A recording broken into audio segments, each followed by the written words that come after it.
The X Zone Radio Show is heard on radio broadcast affiliates worldwide, including AM 580 CFRA in Ottawa, Ontario, Canada. WPUL AM 1590 in Daytona Beach, Florida. KOHI AM 1610 in St. Helens, Oregon. KHRO AM 1150 in El Paso, Texas. And for more information on becoming a professional broadcast affiliate of the X Zone Radio Show, visit www.xzbn.net or call toll-free worldwide 1-800-610-7035.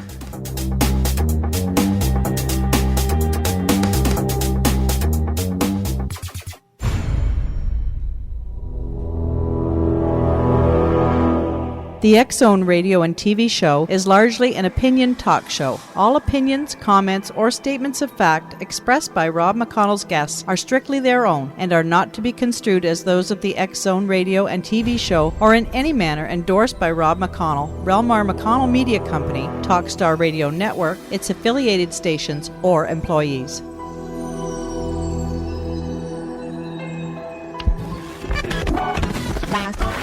All Hit Radio.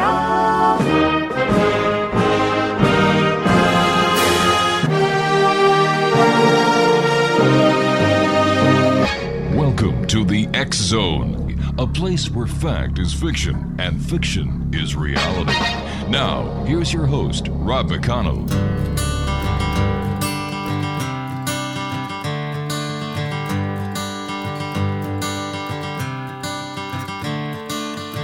Another turning point, a fork stuck in the road. Time grabs you by the wrist, directs you where to go. So make the best of this test and don't ask why.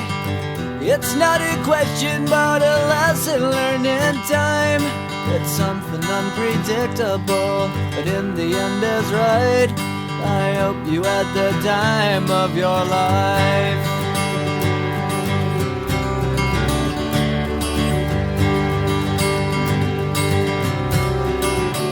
And welcome back to the X Zone, everyone. My name is Rob McConnell. We're coming to you from our studios in Hamilton, Ontario, Canada. Worldwide toll-free, 1-800-610-7035.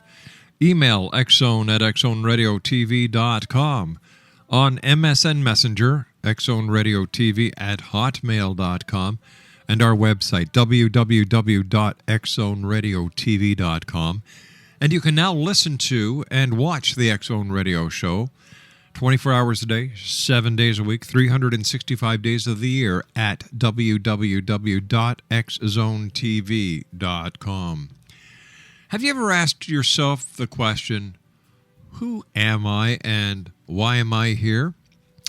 Well, my guest this hour, Don Lubov, is going to try and help explain this to us. Don is an author, artist, and teacher, has been reading, writing, and living a Zen-based existence since his enlightenment in 1971 at age 30. Through a total surrender to the present, he learned how to accept his nows. This led to an immediate awakening from his dream existence in the 3D world of duality and a remembrance of his true original self. Since this awakening, he has been gratefully celebrating all his subsequent nows. It was at this time that Don began writing notes about his awakening. 2 years later, in 1973, he read his first Zen book and found a name for what had taken place in August of 1971. That name was Zen. 12 years of teaching art and design on university level and 39 years as a professional artist, coupled with 30 years of writing his own Zen-type books led to his first book, Long Island Zen, Volume 1. Now, this was followed 3 years later by Long Island Zen, Volume 2. His most recent book, Who Am I and Why Am I Here, is the text for his classes on Zen and spirituality, offered at 3 locations.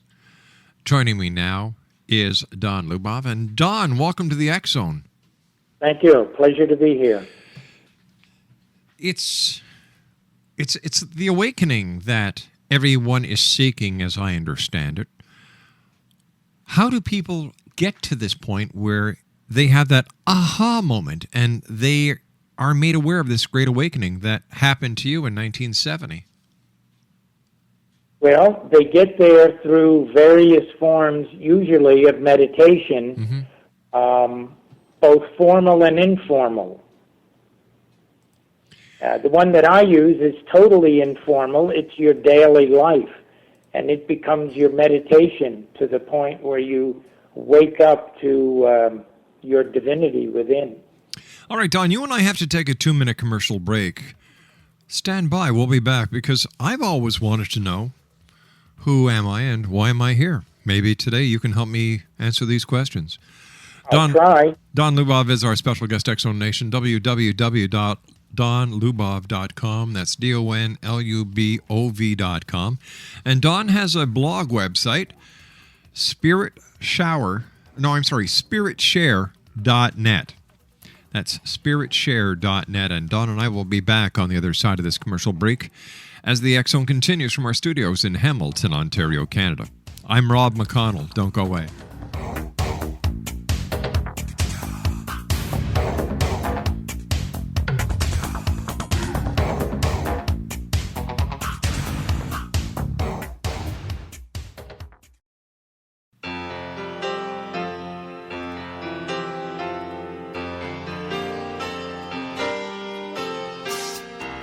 Hello, yeah, it's been a while.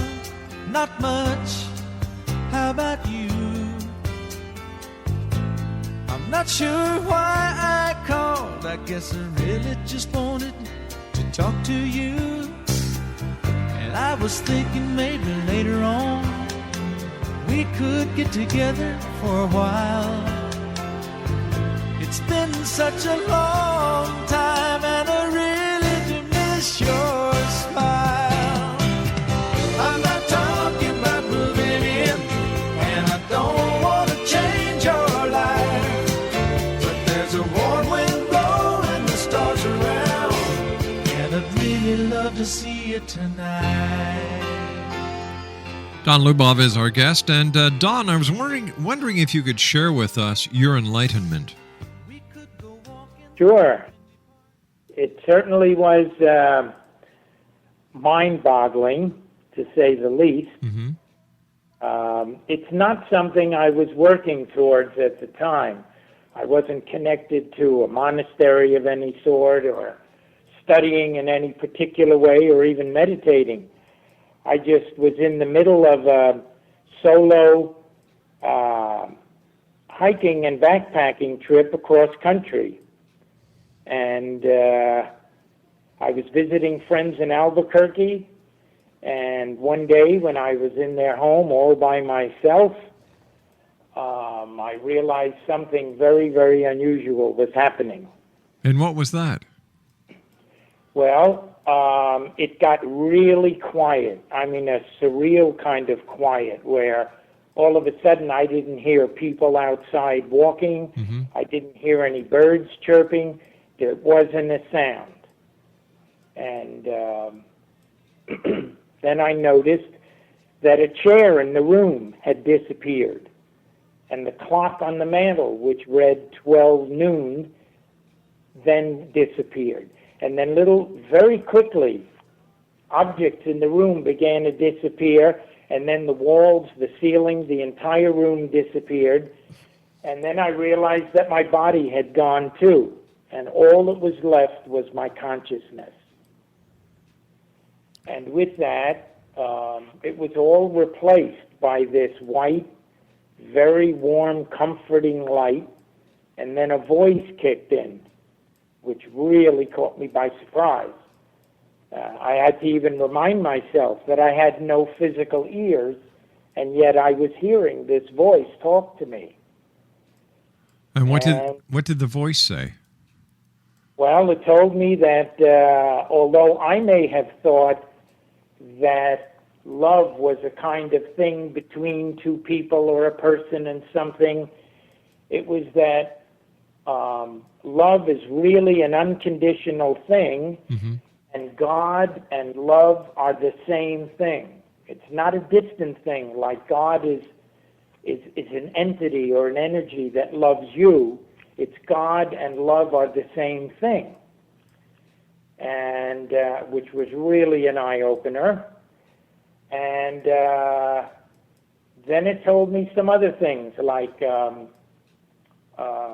when you have a physical awakening, a spiritual awakening, an epiphany, whatever you want to call it, that you realize right down to your bones that you're part of something greater than yourself. It's a real double whammy. That's the first part. And if that doesn't knock your socks off, then the second part kicked in, which said that not only are you a part of something greater than yourself, you are that thing greater than yourself. And that was 39 years ago, pretty much 39 years ago tomorrow. And it's still like it happened yesterday. How did it change? How did the Enlightenment change your life? Well, as a result of that, at the end of it, I realized it had taken 30 minutes of linear time. So it wasn't really a quick thing, but it was so life-enhancing. I mean, it reduced the bulk of any stress I'd ever have for the rest of my life, took away any loneliness I might have had, and given me a purpose and meaning, which became actually, ultimately, a new career for me in spirituality, writing and lecturing and teaching and so on. It's something I never planned on doing, but I came up with a 6-step path to help others get to this same place. And the 6th step, the last one, is to celebrate life forever, and you do that in service to others. The more you give back, the more you get. I was talking to somebody before going on air today, and they were telling me about a doctor at a very prominent hospital who gave back to that hospital $1 million.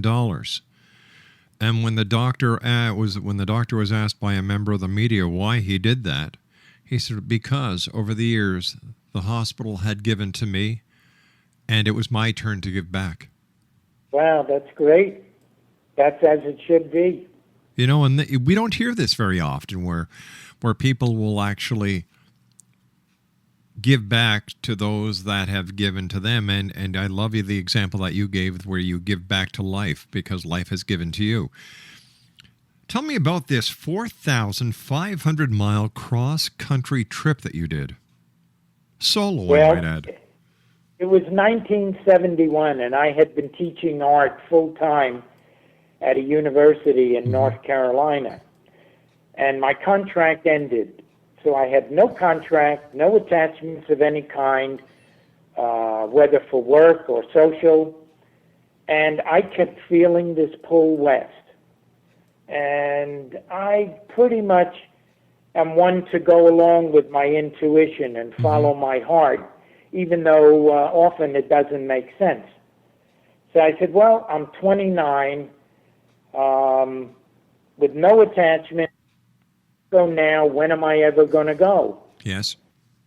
So I read a survival manual and got some backpacking and went out on the highway on the East Coast and stuck my thumb out and took my chances, not knowing how far I was going or for how long. And it turned out to be 4 months going cross-country and 4 years away total. What was your greatest feeling of accomplishment on this trek? Well, it had to be this enlightenment. Do you think that this was what the trek was all about, to prepare you for this enlightenment? Oh, you're absolutely right. I think so, without me realizing it at the time. That was it. I had to leave everything I knew, give it all up, and go to something that was just totally unknown. What was it like for you in the beginning of this trek? How did you feel? Uncertain, excitement, wonderment? You got it, a mixture of both. I mean, my first night out, I didn't realize you have to make camp before dark. So I started putting together my campsite, and it got dark, and I couldn't see one thing from the other, so I just fell asleep on top of my tent instead of in it. And when I woke up in the morning, I found out that the ants had had their way with me. Oh, no. It was their breakfast. Oh. So that was my first learning from being on the road. Make camp before dark. What were the people like that you happened to meet in your quest, on your trek? Absolutely wonderful. Did they teach you anything about life? Oh, yeah. Wherever I went, no matter how materially poor somebody may have been or a group, they always shared.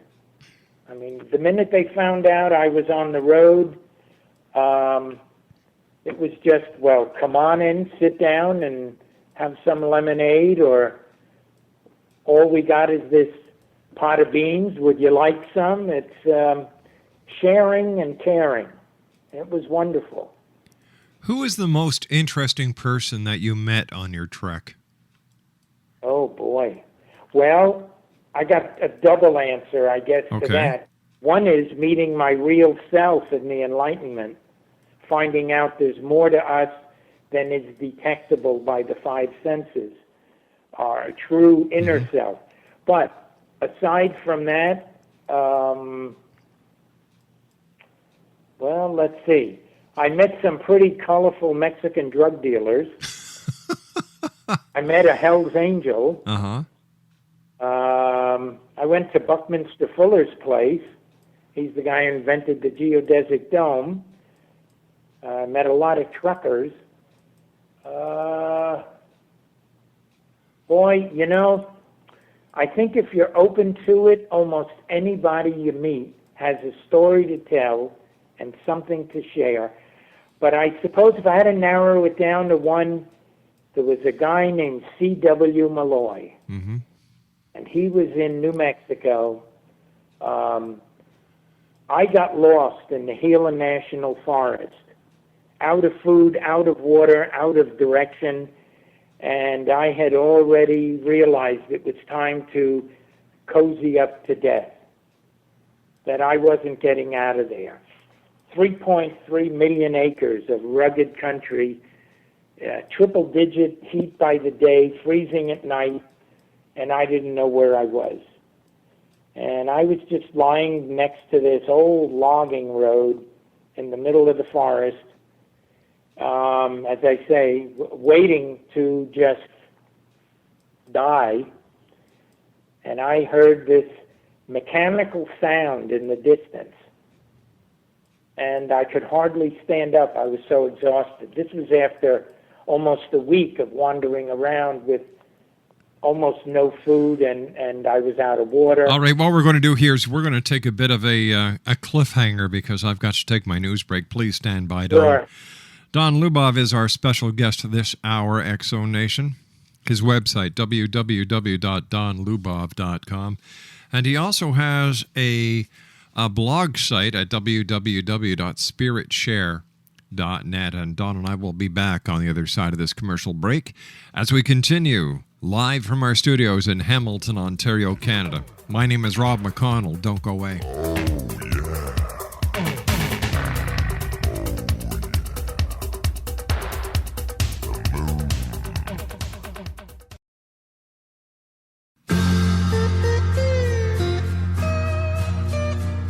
You're listening to the X-Zone Radio Show, live and around the world on the Talkstar Radio Network. X-Zone Broadcast Network, UK High Definition Radio, Euro High Definition Radio, and Star Cable. Our toll-free telephone number worldwide is 1-800-610-7035. Our email address, xzone@xzoneradiotv.com. On MSN Messenger, xzoneradiotv@hotmail.com. And our website, www.xzoneradiotv.com.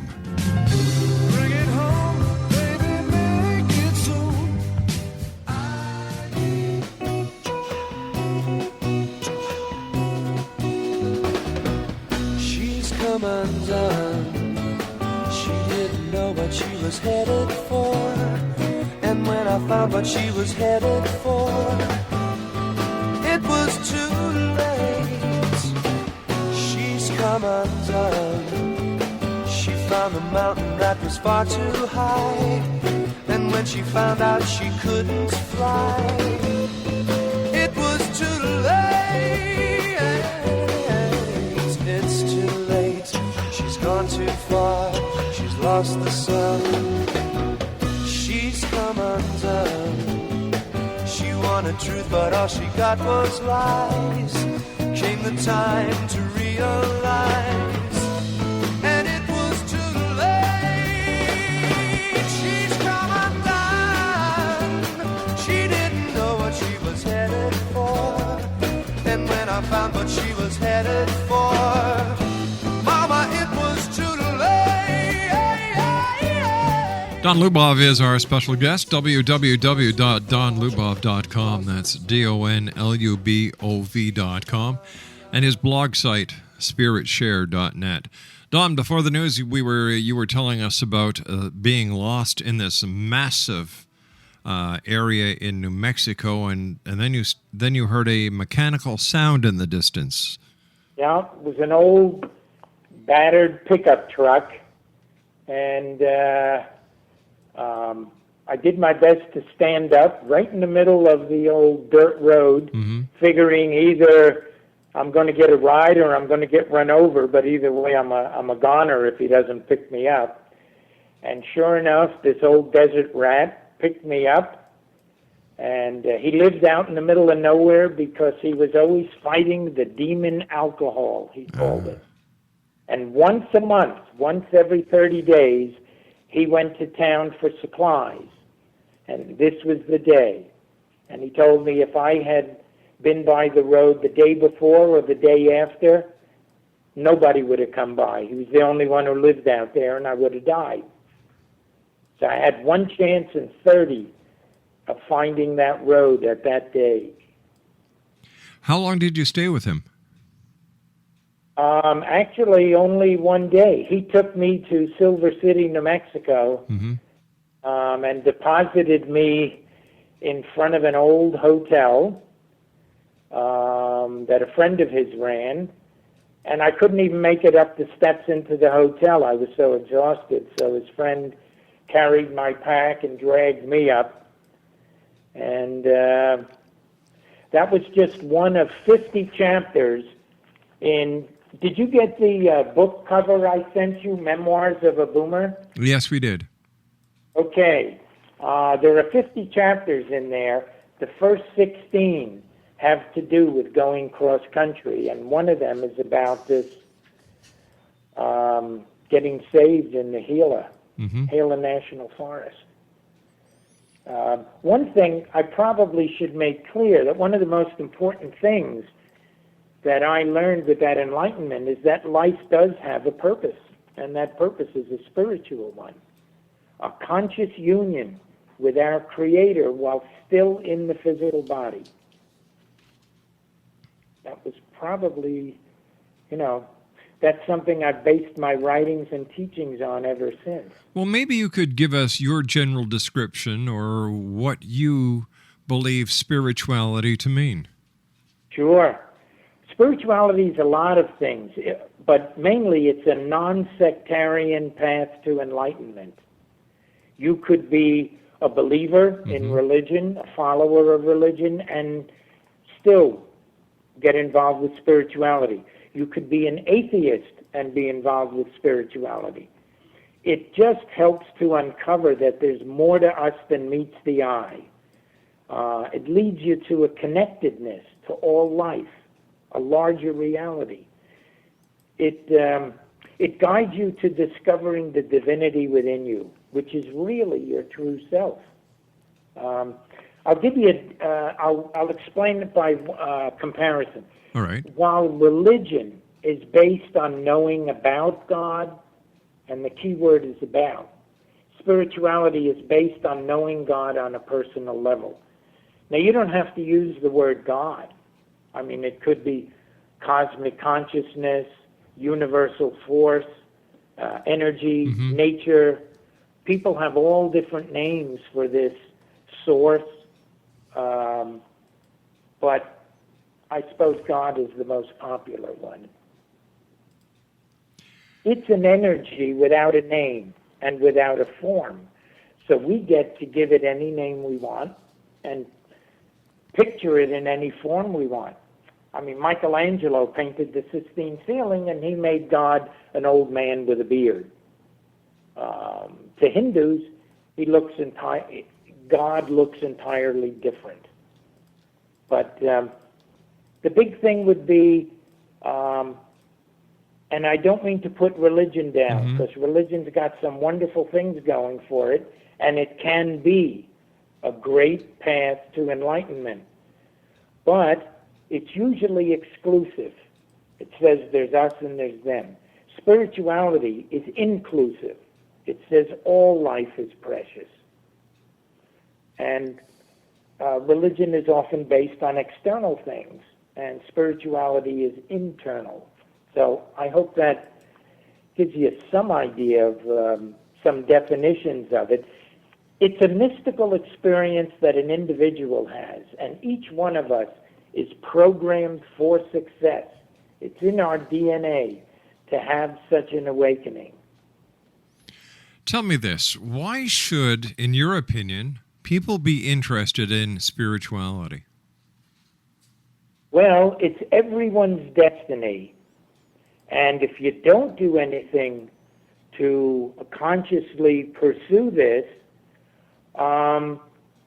which is the result of an inner craving, you'll never really know true peace until you satisfy this craving, for which there's no substitute. It just wants a conscious union with Source. Nothing else leads to complete inner peace. That's why you have people, especially our celebrities, where they have youth and talent and looks and money, power, connections. They have everything going for them, we think. And then you find out this one's addicted to drugs, that one's an alcoholic, this one committed suicide. It's because no matter how much success you have in every area of life, until you've opened the door to find your spiritual roots, you just don't get 100% inner peace. It's our sixth sense, and it's not given too much credit. We rely in the physical, three-dimensional world of duality on our physical senses, our five senses. But those senses are not geared to things spiritual. It's our intuition and our heart that guide us in the right direction. Tell me, Don, what is your 6-step path? Well, it's been refined and used successfully over the last 39 years. Step 1 is to observe yourself without judgment. And the key to that is without judgment. You become your own science project, let's say. You observe yourself. Maybe you see yourself getting angry. Maybe you see yourself getting happy or sad or whatever it is. You begin to watch yourself almost as though you're watching a film and get to really know yourself, but without judgment. And we're taught to judge. You're driving along, somebody cuts you off, road rage cuts in, and now you cut them off. They bring anger into your life, you get angry. Well, We do that out of habit after many, many years. Now we have to build a new habit of not reacting, not being reactive, but watching ourselves. What in Zen and in Buddhism they call mindfulness. Become very, very aware of who we are and how we behave. So if you see yourself getting angry, you now don't get angry at yourself for having gotten angry. That would be a double whammy. You just simply observe yourself without judgment. The degree to which we judge ourselves is the degree to which we judge others. Once you begin to see yourself and how you behave without judgment, begin to treat yourself more tenderly, more kindly, more lovingly, and now you do that with the rest of the world. Then you begin to forgive yourself for being less than perfect, which you have to, because none of us is perfect. Then the degree to which you forgive yourself is the degree to which you can forgive others. Next thing you know, you begin to accept you for who you are. I mean, if you look at yourself and you see you're 5'9", but you always wanted to be 6 feet, you got a problem. Once you accept the fact that you are 5'9", it's no longer a problem. Once you accept everything, the flaws and weaknesses that we're all born with, the imperfections, you begin to accept life as it presents itself. That is consciously being on the path to enlightenment.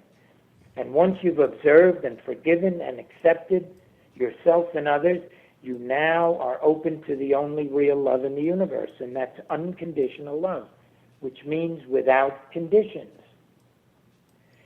Then you awaken from your dream, and you find out this whole world of duality, this physical three-dimensional world, is a school of hard knocks. But there's much more to us than meets the eye, the physical eye.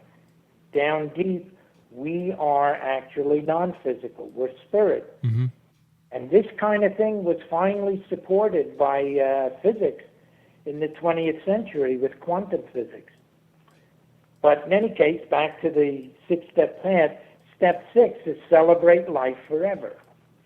And you celebrate it by sharing and caring and serving others. When you serve others, you serve yourself because you finally discovered that all is one. When you serve others, you are serving yourself. So how do you serve others? You serve others with anything as simple as a smile, a helping hand. It doesn't have to be something major.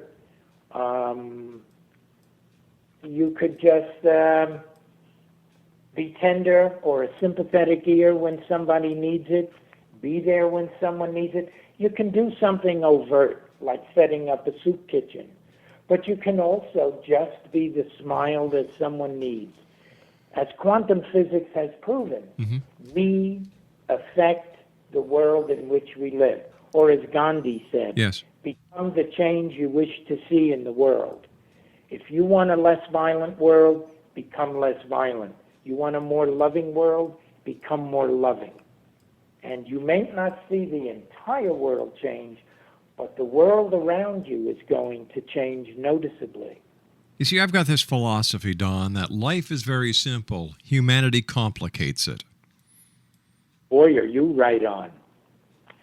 I tell people about the six-step path when I introduce it. I said it may seem very simplistic, and actually it is. But we're complex. We make it difficult for ourselves.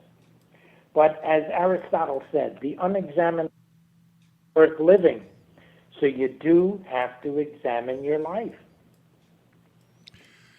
Based on what you've learned and your enlightenment and your Zen-based way of life, what do you believe happens to us when this mortal existence of ours ceases? When we, what's called in Buddhism, drop the body, the part of us that was there before we were born, before we took a body, spirit, non-physical, that remains. And that really gets to understand what we didn't understand while we were in the physical body, unless we made the effort to wake up while in the physical body. My classes that I teach are 6 1.5-hour sessions, and it's amazing what people can wake up to in 9 hours. We can just touch the surface here in this amount of time we have, but I taught hundreds of people this 6-step path, and I've gotten 100% of feedback of success, that their lives are better for having been exposed to it. But whether it's my path or someone else's, there are hundreds of paths out there, all geared to the same thing.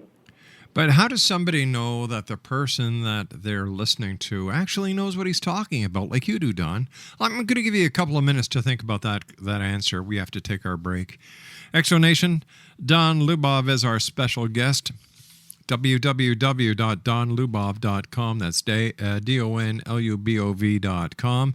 And his blog site is www.spiritshare.net. Don and I will be back on the other side of this commercial break as we wrap up tonight here in the X Zone, where on the Talkstar Radio Network, X Zone Broadcast Network, and of course UK High Definition Radio, Euro High Definition Radio, and Star Cable. We'll be back on the other side of this break. Don't go away.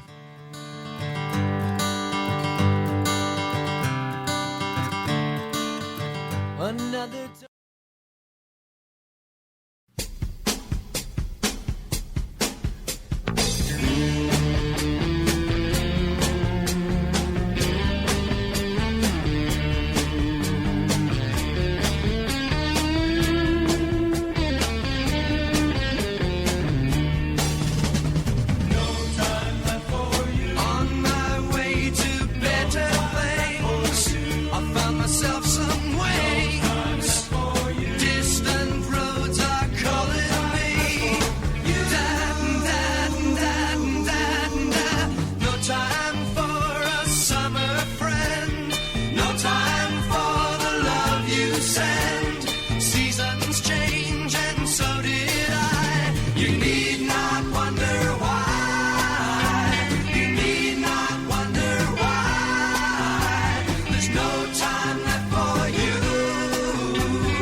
Don Lubov is my special guest this hour. www.donlubov.com. That's DONLUBOV.com.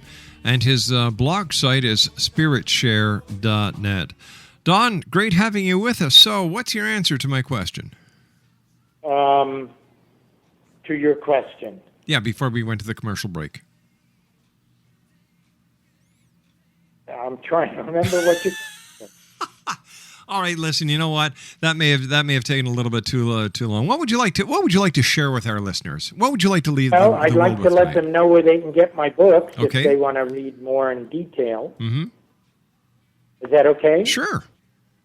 Okay. One book is Memoirs of a Boomer, and that's on Amazon.com. Mm-hmm.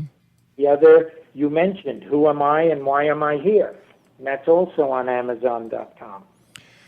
So tell me, did you ever find out why we are here? Oh, yes, absolutely. It's a little complex, but yes.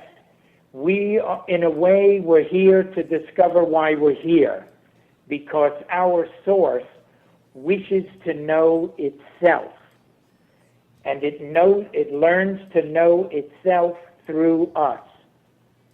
That's why there is such a thing as the physical plane. Mm-hmm. When a non-physical entity, a spirit, comes to the physical plane, it accepts mortality, it accepts limitations, it becomes physical. And on this plane, it learns about all different things, fear and competition and violence and all about life.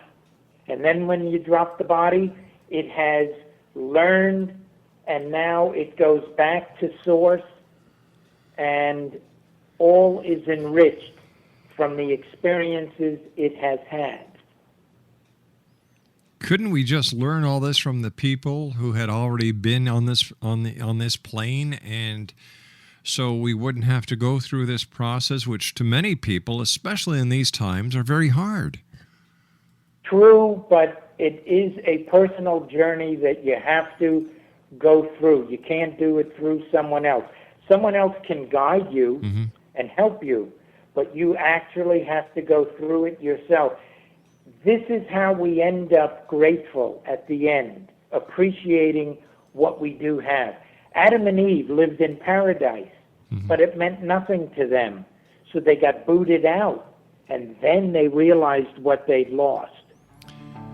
Don, I hate to do this, my new friend, but you and I have to say so long for now. I want to thank you very much for joining us. A great pleasure talking to you, and I look forward to speaking to you in the future. Oh, I look forward to it, too. You got a great show. Thank you very much, Don. Exonation, Don Lubov, www.donlubov.com. And his blog site is spiritshare.net.